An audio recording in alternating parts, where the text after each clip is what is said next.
Hey guys, ഇന്ന് രാവിലെ എണീറ്റപ്പോൾ മുതൽ എനിക്ക് മുട്ടബജി തിന്നാൻ ഭയങ്കര പൂതിയാവുക. പിന്നെ ഇവിടുന്ന് ഇവിടുന്ന് നമുക്ക് മുട്ടബജി കിട്ടൂല. പിന്നെ എനിക്ക് തിന്നണമെങ്കിൽ ഞാൻ തന്നെ ഉണ്ടാക്കണം. അതുകൊണ്ട് എൻ്റെ അടുത്തുള്ള കുറച്ച് ഇൻഗ്രീഡിയൻസ് ഒക്കെ വെച്ചിട്ട് ഒരു മുട്ടബജി ഉണ്ടാക്കാമെന്ന് വിചാരിച്ചു. ഞാൻ ആദ്യമായിട്ടാണ് മുട്ടബജി ഉണ്ടാക്കണേ. ബാക്കി എന്താവെന്ന് കണ്ടറിയാം. ഞാൻ പണ്ട് കോളേജിൽ പഠിക്കുന്ന സമയത്ത്, പണ്ട് എന്ന് പറഞ്ഞാൽ അത്ര പണ്ടല്ല, ഒരു 3 വർഷം മുന്നേ ഞങ്ങൾ ഫ്രണ്ട്സ് എല്ലാവരും കൂടിയും വൈകുന്നേരം മുട്ടബജിയും ചായയും കുടിക്കാൻ വേണ്ടിയിട്ട് ഞങ്ങൾ കോളേജിൻ്റെ അടുത്ത് തന്നെയുള്ള ഒരു കടയിൽ പോകും. ആ കടയിലെ കാക്ക നല്ല അടിപൊളിയായിട്ട് മുട്ടബജി ഉണ്ടാക്കും. അതിൻ്റെ രുചിയാണ് ഇപ്പം എൻ്റെ മനസ്സിലുള്ളത്. കാരണം എൻ്റെ ജീവിതത്തിൽ ഞാൻ ആകെ മുട്ടബജി കഴിച്ചിട്ടുള്ളത് ആ കടയിൽ നിന്നാണ്. അതിൻ്റെ കൂടെ കിട്ടുന്ന ഒരു ചട്നി ഉണ്ട്, അതാണ് ശരിക്കും അതിൽ ഹൈലൈറ്റ് എന്ന് പറയുന്നത്. നമുക്ക് എന്തായാലും ചട്നി ഒന്നും ഉണ്ടാക്കാനുള്ള ഒരു ഓപ്ഷൻ ഇവിടെ ഇല്ലാത്തതുകൊണ്ട് സോസ് വെച്ച് അഡ്ജസ്റ്റ് ചെയ്യാമെന്നാണ് എൻ്റെ പ്ലാൻ. കാരണം എൻ്റെ അടുത്ത് മിക്സി ഒന്നുമില്ല.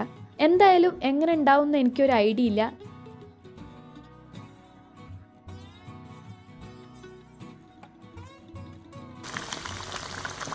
അങ്ങനെ എൻ്റെ കുറേ നേരത്തെ പരിശ്രമങ്ങൾക്ക് ശേഷം സാധനം ഇവിടെ സെറ്റായിട്ടുണ്ട്. കഴിച്ചപ്പോൾ എനിക്ക് മനസ്സിലായത് എനിക്കിതിലൊന്നും വലിയ വശമില്ല എന്നുള്ളതാണ്.